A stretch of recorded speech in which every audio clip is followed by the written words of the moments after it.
The period immediately following the Second World War was not an era of peace, but one of escalating technological tension, the early years of the Cold War.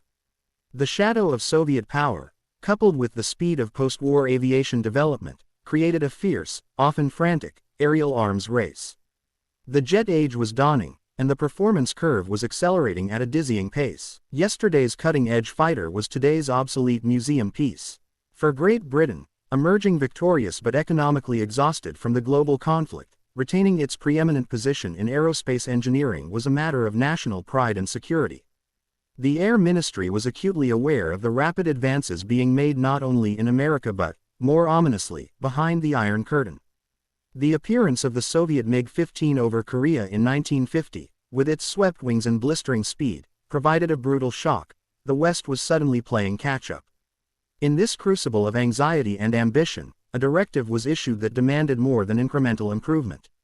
The RAF required a fighter jet designed to be fundamentally superior, a machine that could not just match, but decisively outrun, outclimb, and outmaneuver every Soviet aircraft in the sky for the foreseeable future. This directive was an invitation to the British aviation industry to throw out the rulebook and take a colossal leap into the unknown. The birth of a radical design. The resulting specification challenged conventional wisdom on every level. The designers, visionaries working at the bleeding edge of aerodynamics, began sketching a machine driven by two non-negotiable mandates: speed and climb rate. To achieve these, every ounce of historical baggage had to be jettisoned. The final design that emerged from the drawing boards was truly radical. It looked like a machine torn from the pages of a science fiction novel, a sleek, almost alien form that represented the ultimate expression of the early jet age's potential. This was a prototype built around maximizing the revolutionary power of the new generation of axial flow jet engines. The aircraft's defining features were extreme aerodynamics. The fuselage was thin, perfectly sculpted for minimal drag, resembling a missile more than a conventional aircraft cockpit. The wings, in some iterations, employed an unprecedented degree of sweep or radical delta shapes to delay the onset of the devastating effects of the sound barrier. Minimalist cockpit. Designed for a single pilot, the cockpit was a claustrophobic pod of pressurized glass and metal. Every unnecessary component was stripped away to save weight and maximize performance. The power plant. It was designed to house a highly advanced, powerful engine, or even two, that promised performance figures that made the current RAF inventory look like biplanes. The result was a prototype that looked more like a spaceship than a jet. It was the pinnacle of British aerospace ambition, an engineered statement to the world. Britannia still ruled the skies. The chill of the unknown.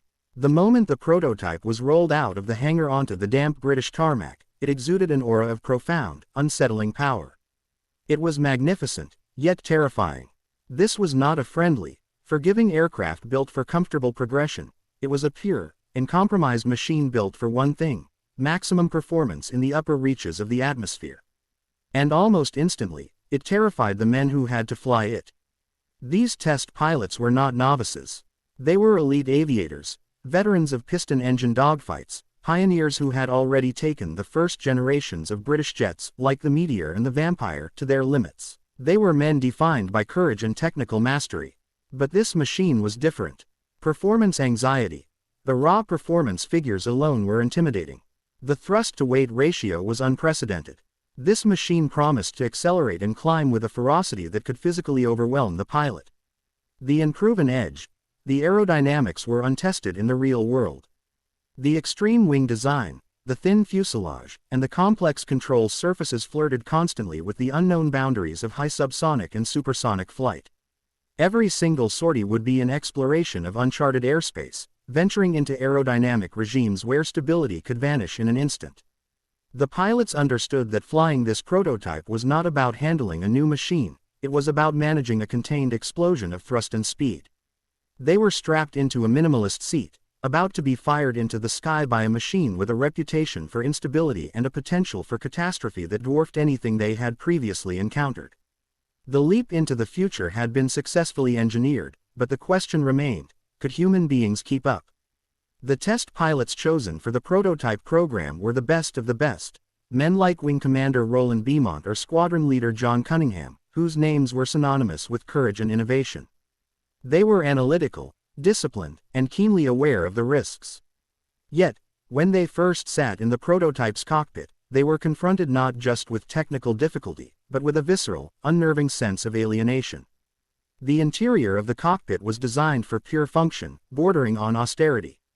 There was minimal room, a canopy that felt more like a bubble of glass strained against massive pressure, and instruments stripped down to the bare essentials. The traditional comforting clutter of a conventional fighter was gone, replaced by the sterile, minimalist environment of a high-speed projectile. The pilots didn't fear the known dangers of fire, mechanical failure, or enemy flak. Those were risks they managed daily. They feared the unknown, the aerodynamic edge the designers had pushed them towards. The sound barrier's shadow. By the early 1950s, the sound barrier was a known quantity, but its traversal was still fraught with danger, especially in combat aircraft. The prototype was designed not just to kiss the sound barrier, but to smash through it and operate routinely beyond it. This brought a series of unprecedented physical and mental challenges. Aeroelasticity. At extreme speeds, the thin, radical wings were prone to aeroelastic flutter, a dangerous vibration that could rapidly tear the wings from the fuselage. The pilot would receive virtually no warning before the catastrophic structural failure began. Control reversal. A known problem at high speeds where control surfaces designed to turn the aircraft left would suddenly begin to turn it right due to complex shockwave interactions. At Mach speeds, a moment of control reversal meant certain death. The handling edge. The aircraft was designed to be inherently aerodynamically unstable at subsonic speeds. While this instability was key to its incredible maneuverability in the upper atmosphere, it made takeoffs, landings, and low-speed flight a terrifying, constant struggle against the machine's desire to yaw and pitch uncontrollably. It was this relentless fight for stability, even on the runway, that unnerved the most seasoned veterans. They were constantly fighting a machine that was trying to shake itself apart or depart from controlled flight. The first taxi. The earliest phases of testing, the simple taxiing and high-speed runs on the runway, were enough to set alarm bells ringing. Test pilots noted the extreme stiffness of the controls at slow speeds, a necessary trade-off for high Mach performance.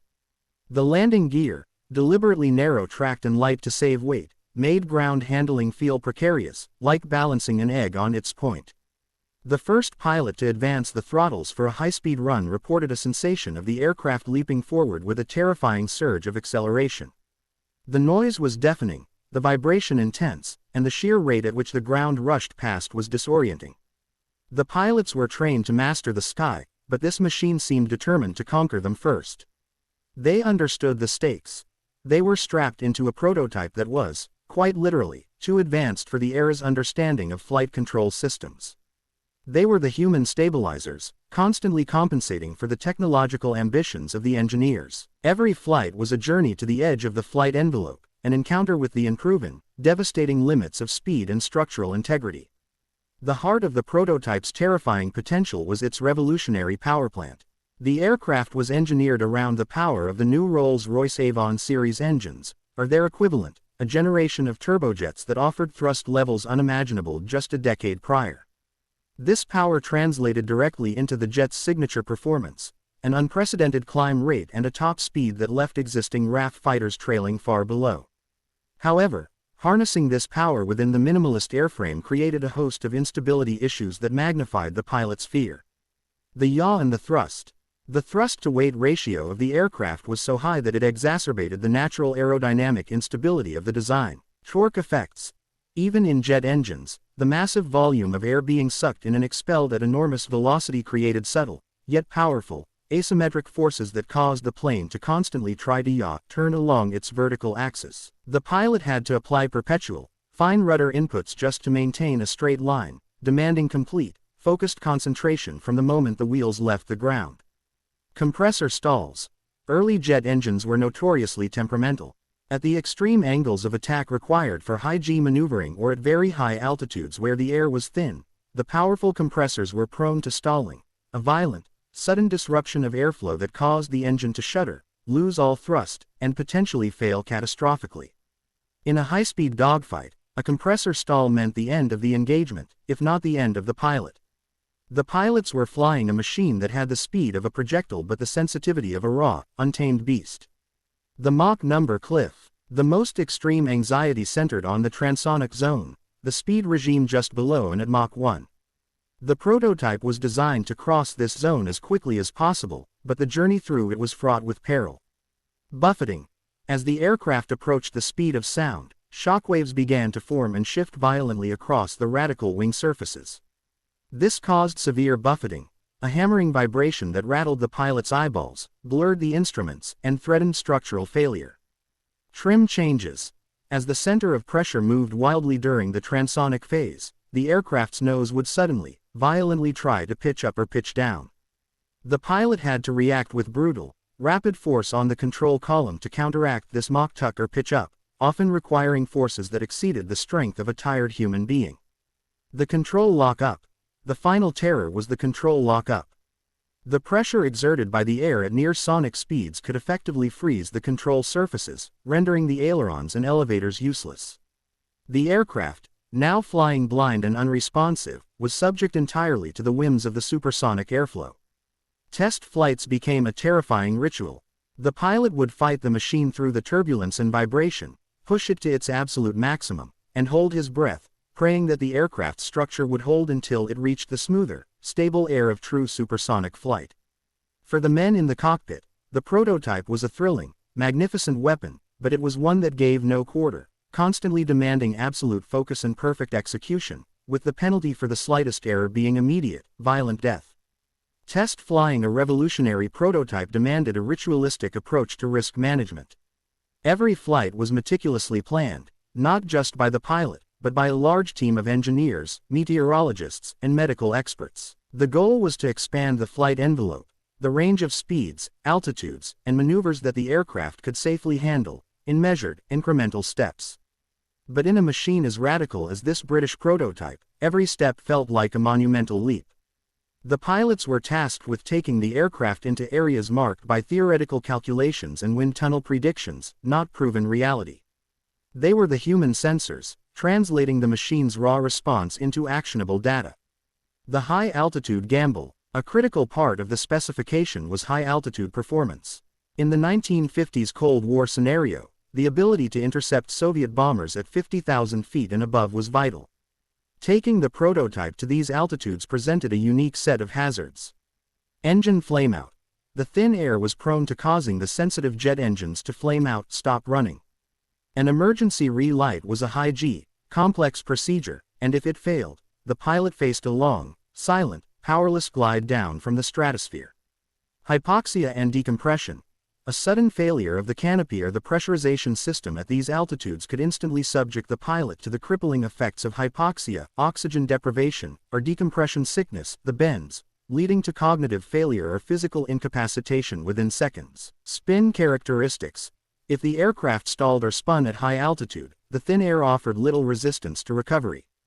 The pilot might not recover control until the aircraft had plummeted tens of thousands of feet, assuming the structural integrity held up against the violent, uncontrolled descent. The pilots essentially became human high-altitude pressure suits, their survival dependent on the flawless functioning of layers of complex environmental systems built into the aircraft. The G-force gauntlet. The prototype's phenomenal maneuverability, the entire reason for its existence, was achieved through its extreme speed and highly responsive control surfaces. But this maneuverability came at a brutal physical cost to the pilot. The aircraft was designed to pull high G-forces, the measure of acceleration relative to gravity, far exceeding those of conventional fighters. In a tight turn or an aggressive pull-up, the forces could be crushing. Red out and black out. Sustained high positive G-forces pulling up would drain the blood from the pilot's brain, causing temporary G-lock, loss of consciousness, or blackout. Negative G-forces pushing forward would flood the brain with blood, causing a terrifying red out. In a test flight, a momentary loss of consciousness meant the data was lost. In combat, it meant death. Structural limits. The pilot often found himself having to choose between the physical limits of his own body and the structural limits of the aircraft. Could he withstand 9 gigaseconds for 5 seconds? Could the airframe? The pilot's judgment, based purely on sensation and rapidly fluctuating instruments, was the only thing preventing the machine from tearing itself apart. The test pilot's job was to take the aircraft to the brink, record the data, and somehow bring the volatile, powerful machine back to the runway.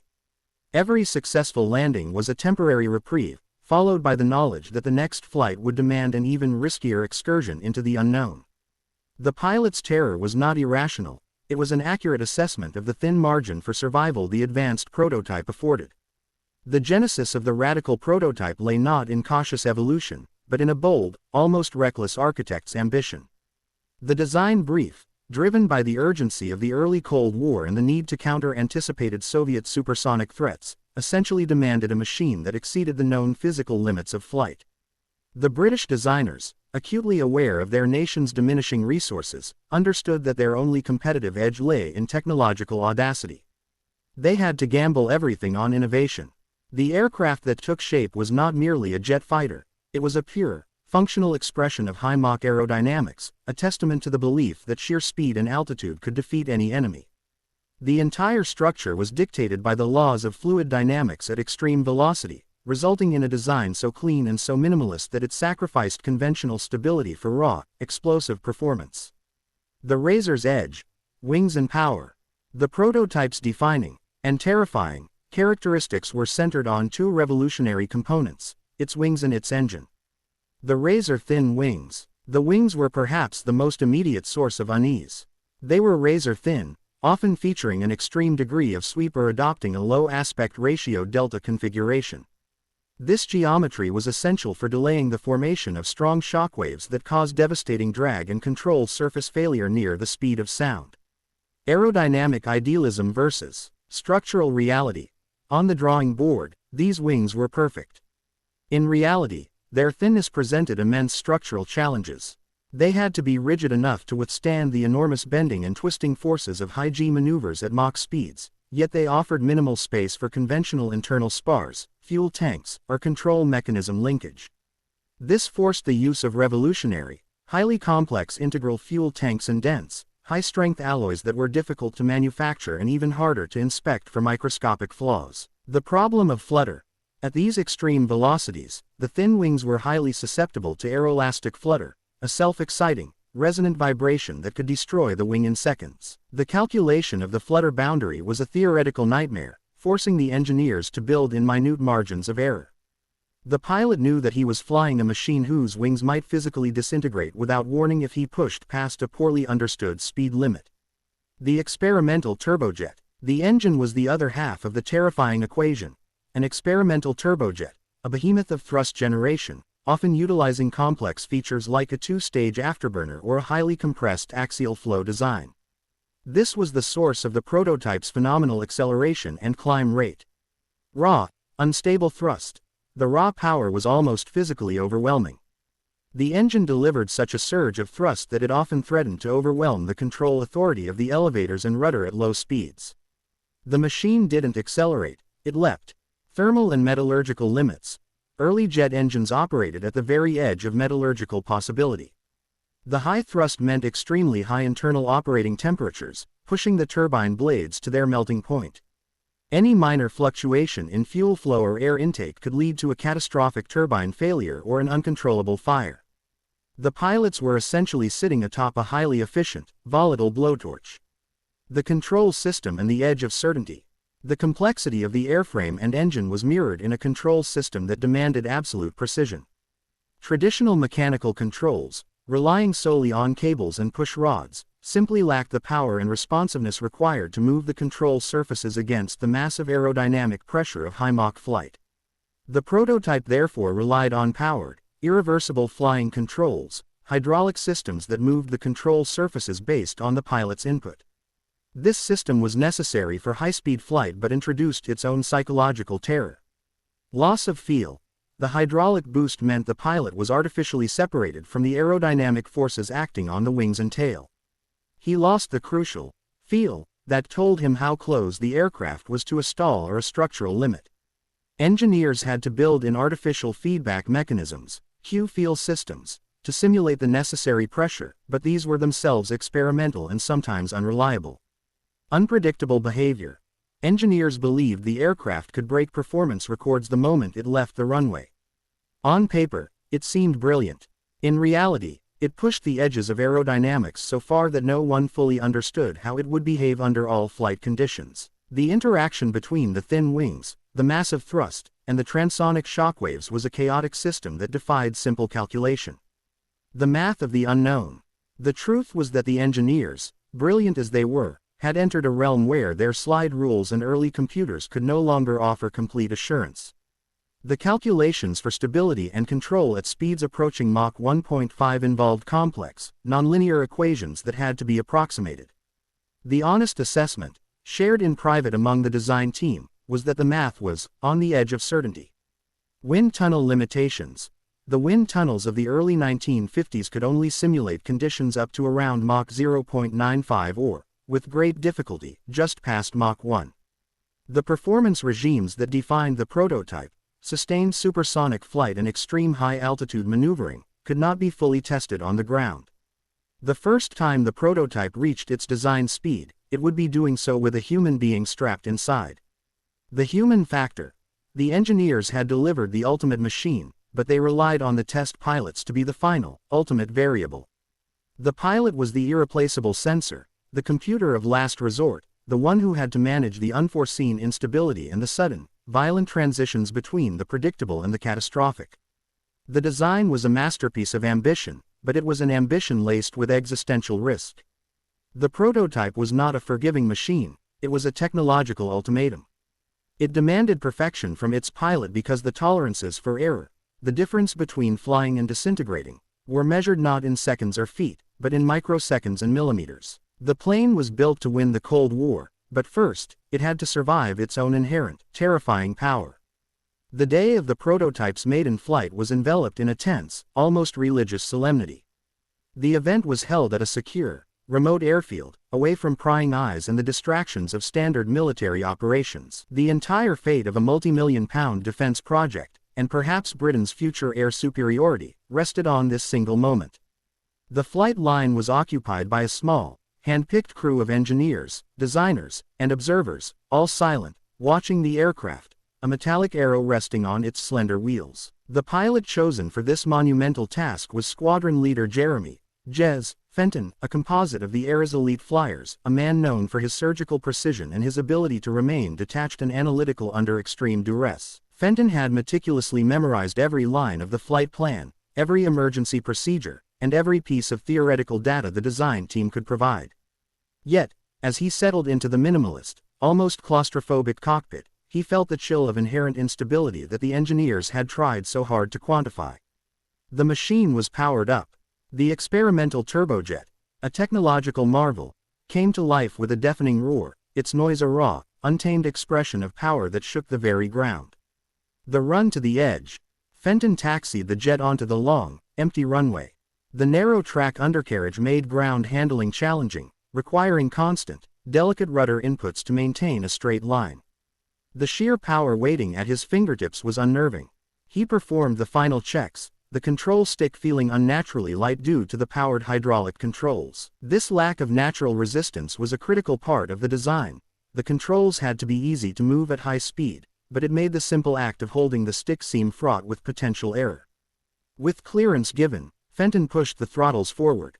The experimental engine responded instantaneously, thrusting the aircraft down the runway with a ferocious, almost violent acceleration that pinned him back in his seat. The ground rushed past with terrifying speed. As the jet approached its rotation speed, Fenton eased the stick back, beginning the climb. The moment the wheels left the tarmac, the true, savage nature of the prototype was unleashed. The aircraft became hypersensitive. The needle on needle. The experience in the cockpit instantly divorced itself from the theoretical performance charts. It was not a smooth, progressive transition to flight. It was a sudden, violent, and uncontrollable surge of motion in 3 axes. Every tiny movement of the control stick sent the jet rolling, pitching, or climbing violently. Pitch sensitivity. Fenton nudged the stick forward slightly to level the nose after liftoff. The nose dropped with alarming speed. He corrected with an almost imperceptible pullback, and the aircraft immediately began a rapid, high-G ascent that threatened to stall the engines and tear the wings off. The elevators were too large, the fuselage too light, and the trim system utterly unable to dampen the reaction. Roll axis mania. A gentle correction on the ailerons to counteract a crosswind caused the aircraft to snap into a rapid roll that far exceeded the pilot's intent. The controls, designed for high Mach performance where air pressure would require enormous force, were now operating in relatively slow, thick air, making them overwhelmingly effective and terrifyingly responsive. A yawing beast. The massive thrust of the experimental engine contributed to an inherent yaw instability, requiring constant, exhausting foot pressure on the rudder pedals. Fenton later described the experience in an almost poetic, yet chilling, manner. It felt like trying to balance a needle on another needle. At 500 miles per hour. The comparison was perfect. The jet had no dampening effect. It was dynamically unstable, inherently prone to oscillation. The pilot was forced into a continuous, exhausting battle, applying constant, minute corrections that were instantly overcorrected by the machine's hyper-responsive nature. The flight was a non-stop, high-speed, high-G wrestling match. The descent and the refusal.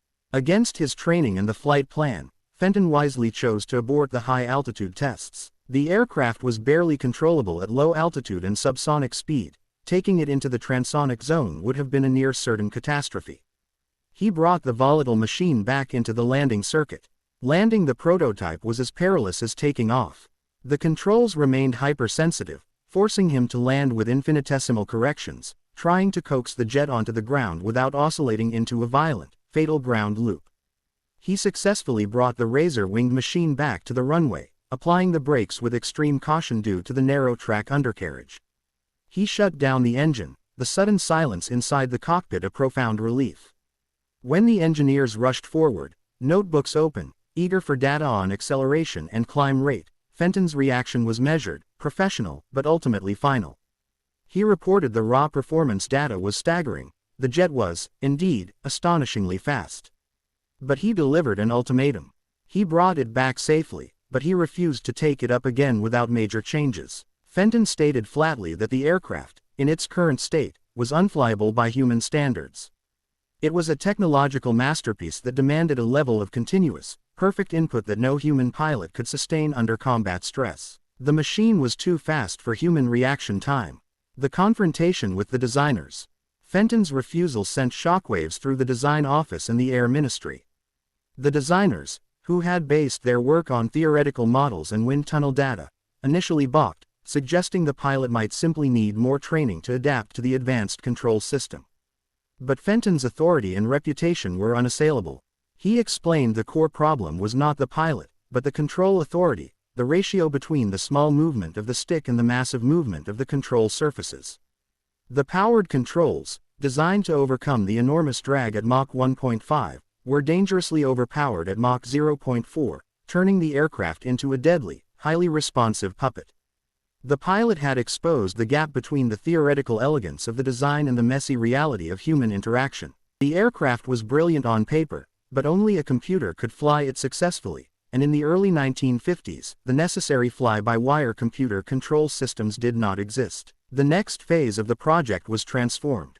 The engineers now faced the humbling task of redesigning the controls to accommodate the limitations of the human nervous system, a concession to reality forced by one terrifying, yet ultimately successful, 10-minute flight. The needle had been balanced, but the price was a complete strategic overhaul of Britain's most advanced fighter project. The unyielding testimony of the first test pilot, squadron leader Fenton, had forced the engineering team back to the drawing board. Their magnificent creation, the fastest jet Britain had ever conceived, was a magnificent failure in one crucial area: habitability. It was a machine perfectly optimized for aerodynamics, but catastrophically mismatched for the human nervous system.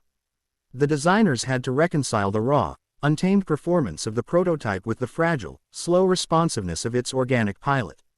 They began a desperate, analytical post-mortem, scrutinizing every sensor reading and every word of Fenton's stark report. They didn't just look for mechanical faults. They looked for the deep, chaotic interaction between the aircraft's radical form and the unforgiving medium of air. The investigations quickly unearthed a dark secret lurking in the aerodynamic data. The prototype was not uniformly unstable. It possessed a lethal, specific range of speeds and altitudes that the pilots dubbed the unflyable zone. The unpredictable fury of airflow. The core problem lay in the interaction of the prototype's razor-thin wings and the complex, invisible world of high subsonic and transonic airflow. The advanced design, intended to slip smoothly through the air, created unpredictable turbulence where the air itself seemed to turn hostile. Engineers discovered that at certain speeds, airflow over the thin wings shifted unpredictably. This phenomenon, known as flow separation or shock-induced separation in the transonic regime, meant that the air, instead of adhering smoothly to the wing's surface, would suddenly detach or form violent, localized shockwaves. These events were not symmetrical. They often occurred on one wing slightly before the other, or were triggered by a slight side slip. The consequences were immediate and catastrophic.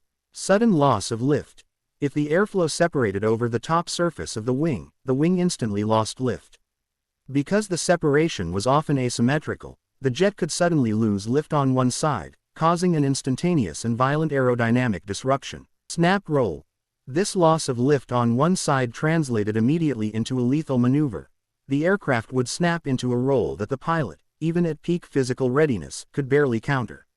In the thin air of the upper atmosphere, such a rapid, uncontrolled roll could quickly accelerate into a high-speed spin from which recovery was virtually impossible. Pitch-up terror.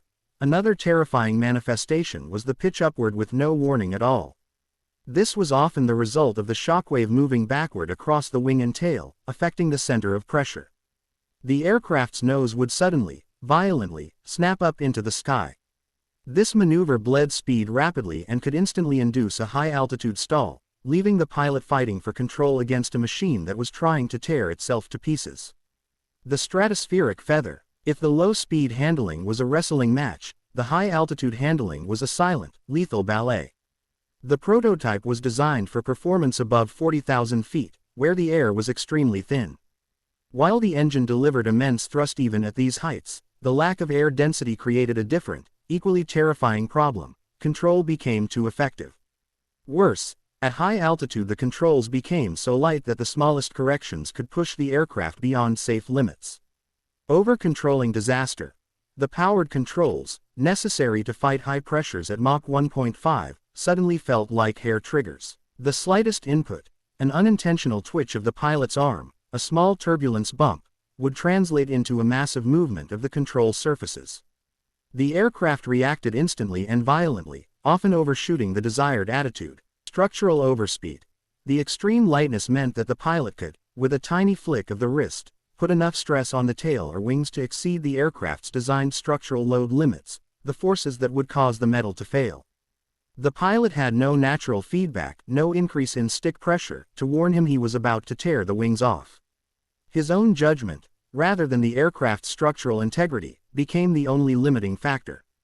The pilot was forced into a state of hyper-alertness, constantly trying to damp down the aircraft's tendency to oscillate violently from even the smallest input, effectively battling a continuous, high-speed tremor.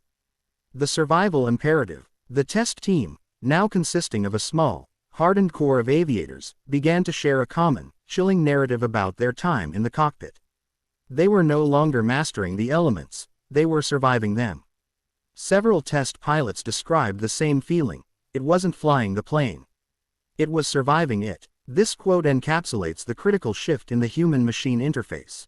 Flying, to a highly skilled pilot, is an extension of the self, a fluid, intuitive process where hands, eyes, and machine move in harmony. But the prototype was hostile to this harmony. The pilot was reduced to a reactive, panicked survivor, constantly attempting to catch the aircraft before it departed into an uncontrolled spin or broke apart from excessive G-loads. There was no joy in flying it, only the exhausting, nerve-shattering imperative of survival. This testimony forced the engineers to confront the ultimate truth. The prototype, while technically brilliant, was functionally useless as a combat aircraft. No pilot, under the fatigue and stress of actual air combat, could sustain the absolute perfection of control that the aircraft demanded.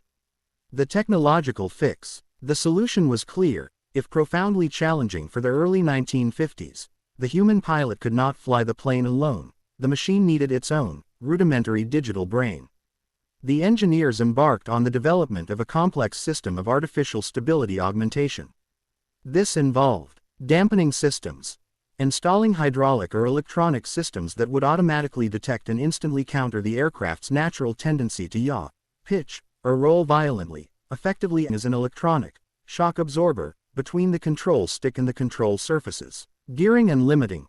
Developing complex, variable gear ratios for the powered controls, ensuring that a small movement of the stick resulted in a small movement of the control surfaces at slow speed, but a massive movement at high speed, dynamically adapting to the airflow. Artificial feel. Refining the Q-feel system to provide the pilot with accurate, synthetic feedback, a simulated stick pressure that increased with speed, to prevent the pilot from accidentally overstressing the airframe.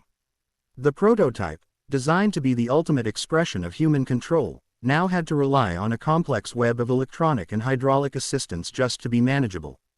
The unflyable zone was a testament to the speed of technological progress, a point where the science of flight had momentarily outstripped the physiological limits of the men who were supposed to command it. The fight for air superiority had become a desperate race to make technology manageable for the human body. Following Squadron Leader Fenton's uncompromising refusal to fly the prototype again, an ultimatum that hung heavy over the design bureau, the pressure to resume flight testing was immense. The Air Ministry was demanding progress. The engineers, humbled but not defeated, were already hard at work designing the necessary control damping and feel augmentation systems. But those systems would take weeks, perhaps months, to integrate and calibrate. Time was a luxury the Cold War budget did not afford. A decision was made to perform a select few more high-altitude climbs to gather definitive, raw data on the unflyable zone, before the control changes were implemented. This was a calculated, lethal risk, an admission that they needed the aircraft to try and kill its pilot just long enough for him to record its terminal behavior. Flight Lieutenant David Sterling stepped into the breach. A younger man than Fenton, but possessed of an unflappable temperament and a reputation for technical bravado, Sterling was under no illusions. He had read Fenton's report. He knew the machine was an unstable bomb. His mission was simple. Take the jet up, push the altitude ceiling just a fraction, maintain a steady climb, and record the data on fuel flow and thrust decay. No maneuvering, no sharp turns, just a vertical drag race against the thin air. The slow ascent into hostility. The third test flight took place under a perfectly clear sky, a day of deceptive calm. Sterling strapped himself into the cockpit, the instruments glowing green in the cool interior. He followed the prescribed takeoff procedure flawlessly, managing the prototype's terrifying low-speed twitchiness with surgical precision. The immense power of the turbojet slammed him skyward. Once clear of the ground traffic, another pilot attempted a steady climb. The ascent was an exercise in sustained, focused aggression. The aircraft, light on fuel and bursting with thrust, climbed like a rocket. But even in a straight line, the pilot was constantly fighting the machine. The controls, still hypersensitive, demanded incessant, tiny adjustments to maintain a pitch attitude. The roar of the engine was a constant, high-frequency assault, a sound that communicated raw, unmanaged violence. As Sterling passed 35,000 feet, the air thinned, and the control surfaces began to feel like feathers. The stick became almost weightless, requiring only micro-movements of his fingers. He knew this was the danger zone, the altitude where the margin for error was reduced to zero. He concentrated, his eyes glued to the artificial horizon, battling the jet's perpetual tendency to yaw. The uncommanded pitch up. The incident struck without ceremony. There was no warning rattle, no engine cough, just a sudden, violent, aerodynamic seizure. Sterling was making a minor trim adjustment, a tiny, millimetric movement, when without warning, the prototype pitched sharply upward. This was the terrifying phenomenon known as Mach tuck, or the high-speed pitch up, magnified by the radical design. As the air velocity accelerated over the razor-thin, swept wings, the effective center of pressure, the point where all aerodynamic forces converge, suddenly and catastrophically shifted rearward.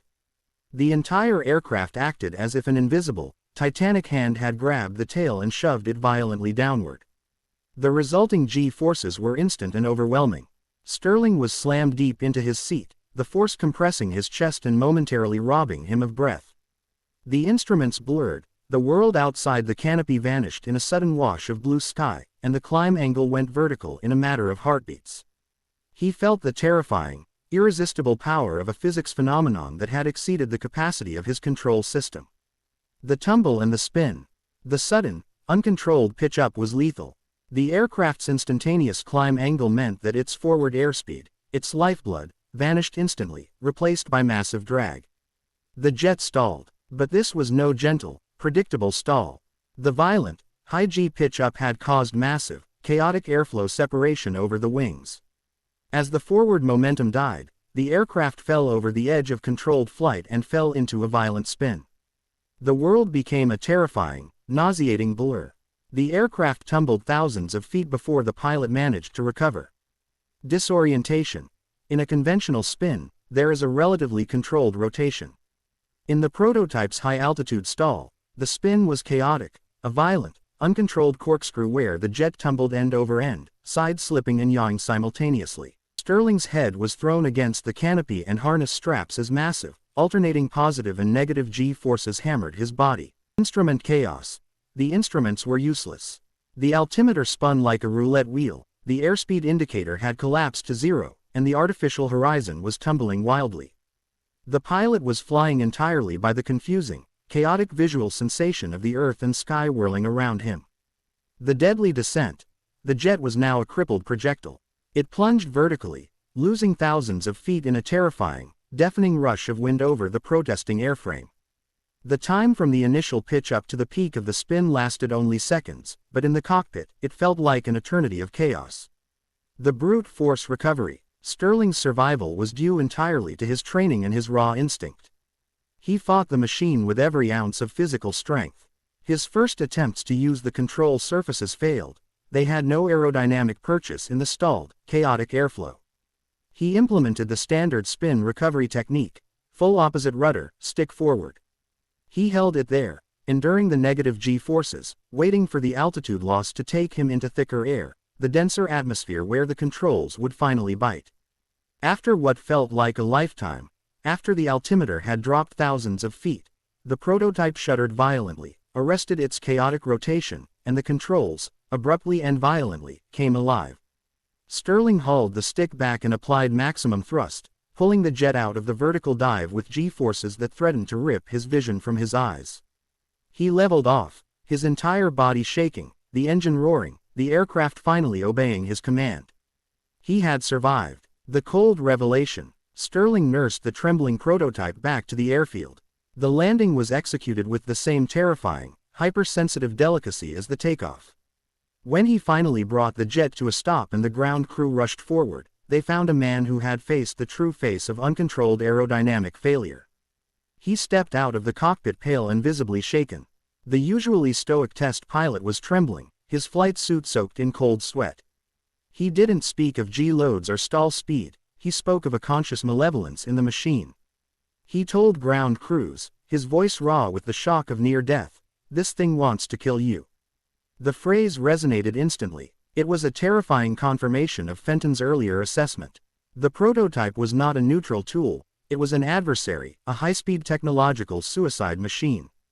The uncommanded pitch-up and subsequent spin proved beyond a doubt that the design was fundamentally flawed for human operation in its current state. The engineers had to concede the truth. The gap between human capability and machine performance was wider and deadlier than they had ever imagined. The project was immediately grounded until the stability augmentation systems were fully designed, installed, and exhaustively tested. The Cold War had demanded a genius machine, but that genius had nearly cost a brave man his life. The grounding of the prototype, following Flight Lieutenant Stirling's near-fatal plunge, initiated the deepest and most critical investigation in the history of British post-war aviation. This was not a routine inquiry into mechanical failure, it was an inquest into a fundamental philosophical failure, the point where the ambition of the engineer outstripped the capability of the human pilot. The investigators, comprised of elite aerodynamicists, control system experts, and flight surgeons, worked in a state of high tension. They knew the aircraft was structurally sound, and the engine was delivering its promised, colossal thrust. The problem was not what the plane did, but how it did it, and who was supposed to command it. The engineers had created a machine so efficient, for speed and altitude, that it had become a technological singularity, a perfect design that was utterly hostile to human operation. Investigators found the aircraft was simply too advanced for the control technologies of the era. The technical reports, dense with equations and wind tunnel data, confirmed the terrifying intuition of the test pilots. The core aerodynamic features, the razor-thin wings, the minimal airframe, the massive thrust-to-weight ratio, meant the jet had a vanishingly small margin of stability. It possessed an extremely low level of inherent aerodynamic damping.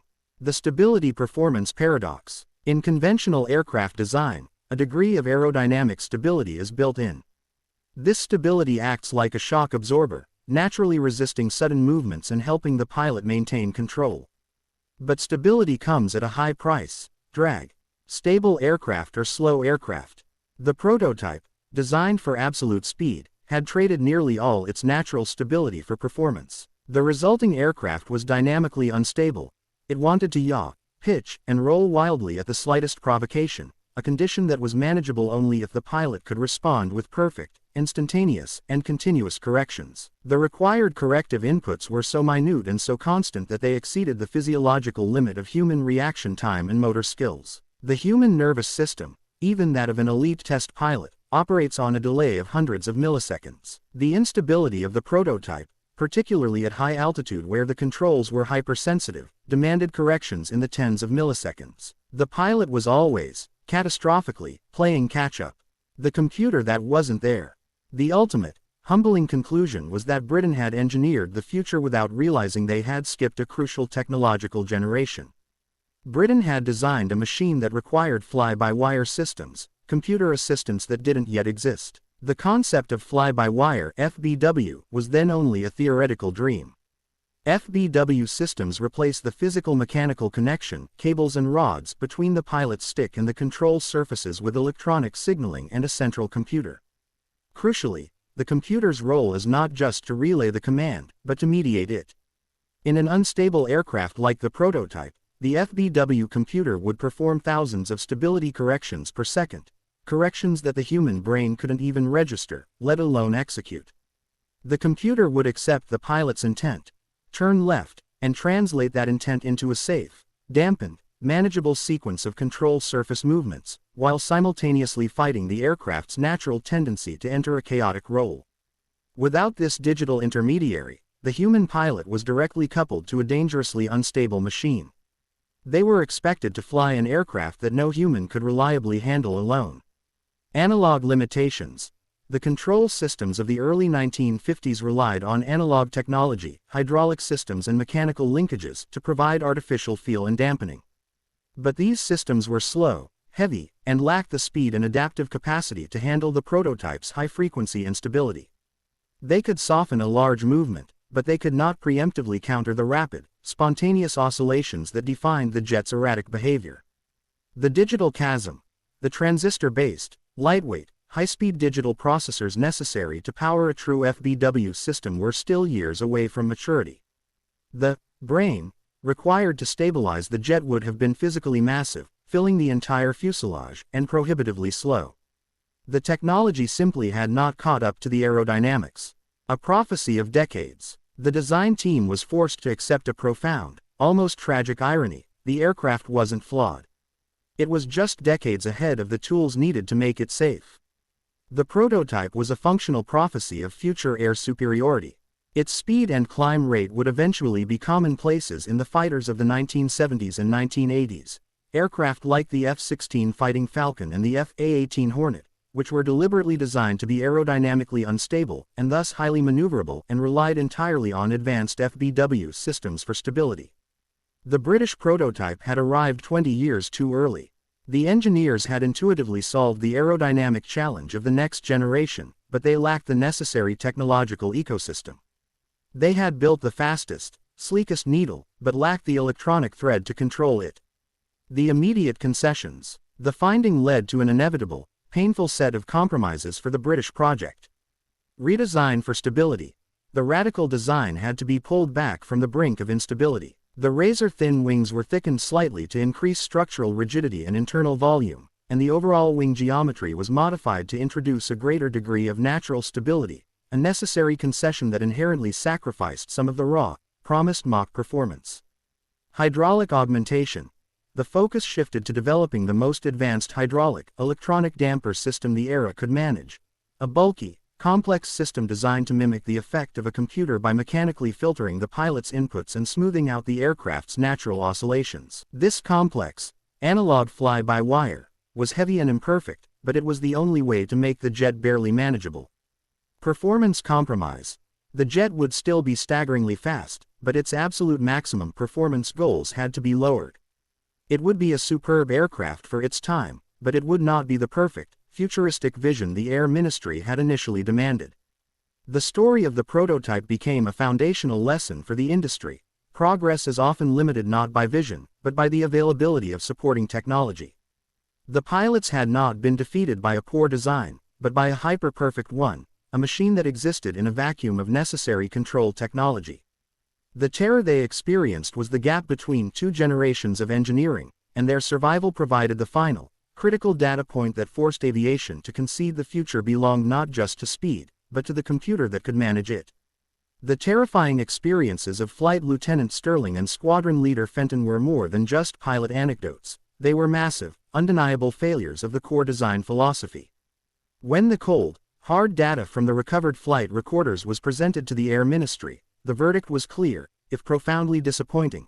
The aircraft was a technological dead end in the context of early 1950s technology. The decision to proceed with the prototype had been driven by ambition and fear of Soviet technological advancement. But the reality of Cold War Britain was characterized by profound budgetary constraint. The Suez Crisis, post-war reconstruction, and the immense cost of maintaining a nuclear deterrent meant every defense pound was scrutinized mercilessly. A project that was delivering world-beating speed but unmanageable instability was, quite simply, an unacceptable liability. The final meeting where the fate of the prototype was decided was quiet, professional, and brutal. The engineers fought hard, arguing that the flaws were solvable with advanced mechanical dampening.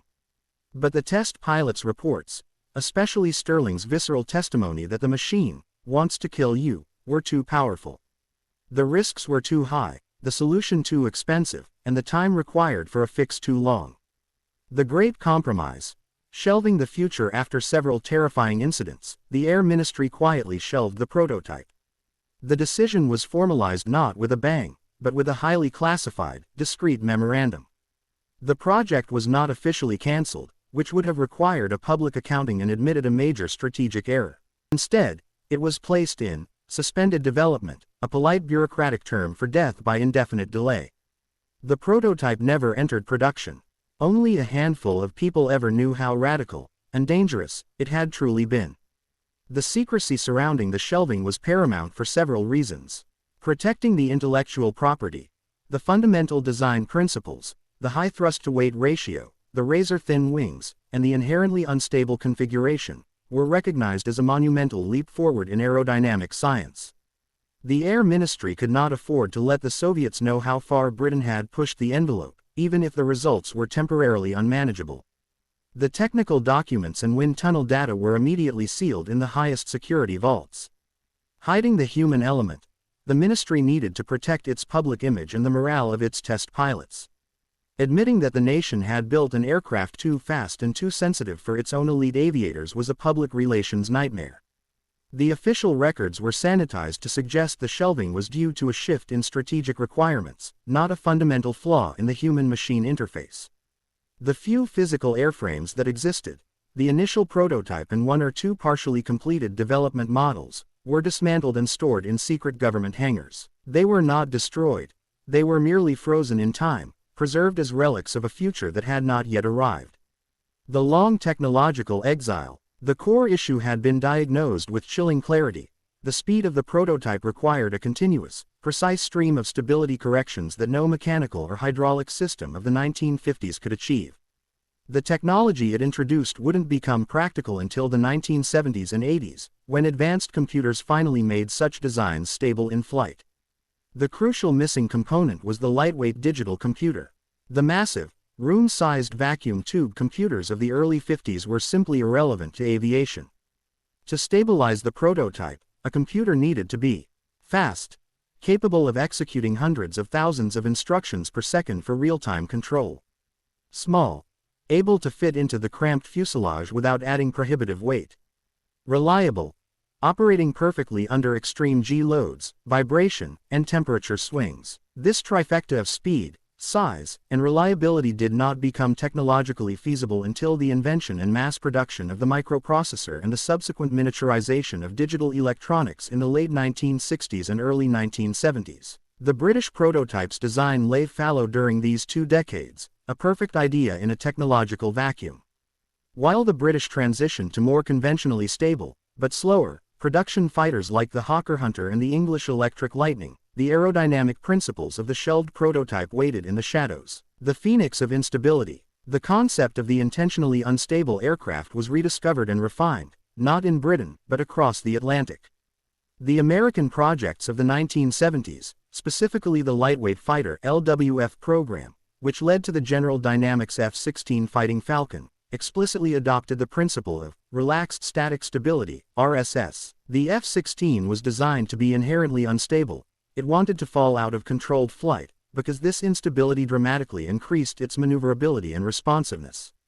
It could change direction far faster and turn tighter than its stable, slower predecessors. But RSS was only possible because the F-16 was the first mass-produced fighter to rely entirely on a digital, quadruple redundant fly-by-wire system to keep it stable. The computer constantly adjusted the controls, translating the pilot's raw input into smooth, survivable movement. The F-16, the defining fourth-generation fighter of the Cold War, was, in essence, the vindication of the terrifying British prototype. The F-16's engineers simply had the microprocessors the British designers lacked 20 years earlier. Shutterstock. The true legacy. The prototype was abandoned, but its ideas lived on. The true power of the shelved jet was not in its metal, but in its theoretical data. The knowledge gleaned from the wind tunnels, the stress analysis, and the traumatic flight tests were quietly disseminated throughout the British and, later, the European aerospace community. The importance of damping. The lessons learned from the prototype's unflyable zone directly influenced the development of the hydraulic stability augmentation systems used on the later English Electric Lightning, making it a much more manageable supersonic interceptor than it otherwise would have been. The path to the Eurofighter. The concept of high-speed, relaxed static stability, the very thing that defined the prototype, became the core design requirement for the multinational Eurofighter Typhoon project decades later. The Typhoon, like the F-16 before it, is deliberately unstable and relies entirely on FBW. In the end, the British prototype was a ghost machine, a flash of pure genius that arrived too early. It stood as a magnificent, terrifying warning sign, marking the physical limits of human control and forecasting the inevitable reliance on digital flight control systems. The pilots who feared it were right to do so. They were asked to do a job that physics had reserved for a computer that would not be invented for another 2 decades. Their terror secured the knowledge, and that knowledge, in time, created the aircraft that finally won the air superiority battle of the later Cold War. The dismantled airframe of the revolutionary British prototype lay silent in its secret hangar, a skeletal relic of an ambition that momentarily outpaced reality. It was a tangible monument to a technological leap that failed, not because of flawed mathematics or shoddy engineering, but because of the simple, unyielding limitations of the human nervous system.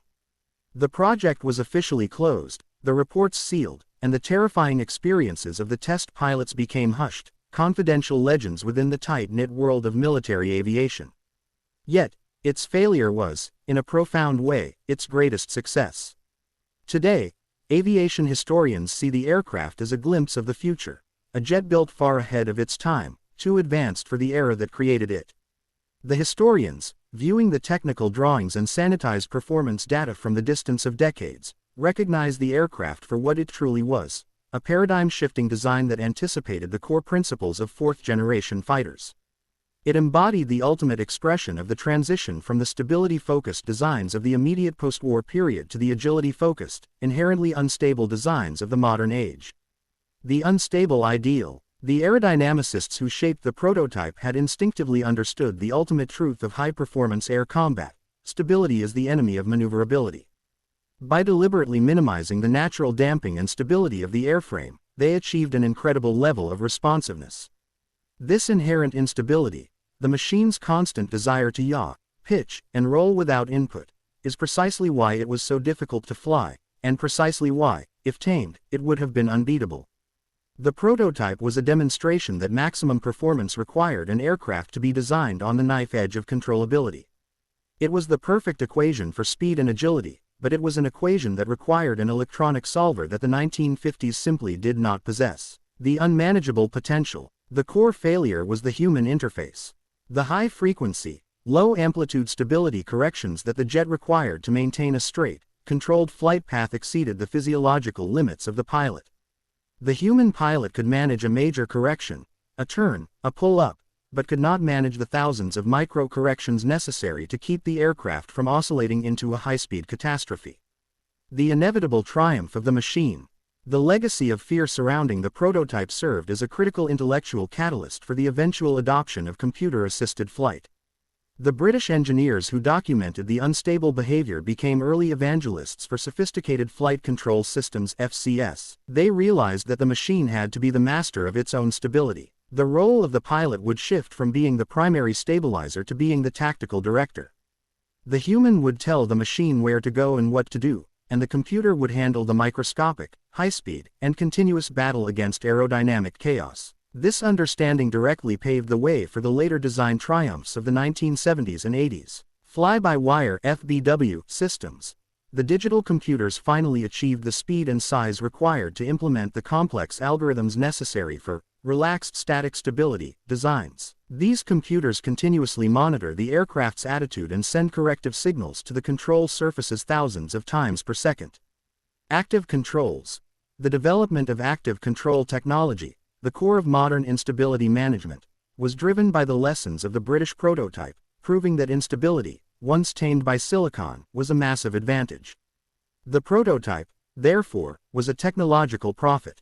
It signaled the end of purely mechanical, human-stabilized flight and the dawn of the digital cockpit. It forced aviation engineers to confront the limits of human physiology and integrate the digital age into the very structure of the airframe. A British design so revolutionary. The entire saga is a powerful example of the inherent risk involved in genuine, revolutionary innovation. Britain was facing down a strategic threat, and its engineers responded with a design of staggering, prophetic quality. They built the fastest, most agile fighter possible with the materials and knowledge they possessed. The aircraft was a perfect expression of its mission. And yet, it was the raw, unadulterated power of that perfect design that proved its undoing. A British design so revolutionary that even its own test pilots were afraid to touch the controls. The fear was not a sign of weakness, it was a sign of the pilot's superior understanding. They were the first people in history to truly feel the destructive power of a machine operating outside the parameters of human control. Their courage was not in flying the prototype, but in landing it safely and giving the engineering community the unvarnished, terrifying truth. The prototype remains a potent, silent legacy, a brilliant, beautiful machine that became a ghost, its ideas eventually forming the foundation of every modern high-performance jet. It is a timeless reminder that in the relentless pursuit of speed, there is a fundamental line where technology ceases to be an extension of human capability and becomes, instead, a separate, terrifying entity that must be managed by a mind faster than man's own.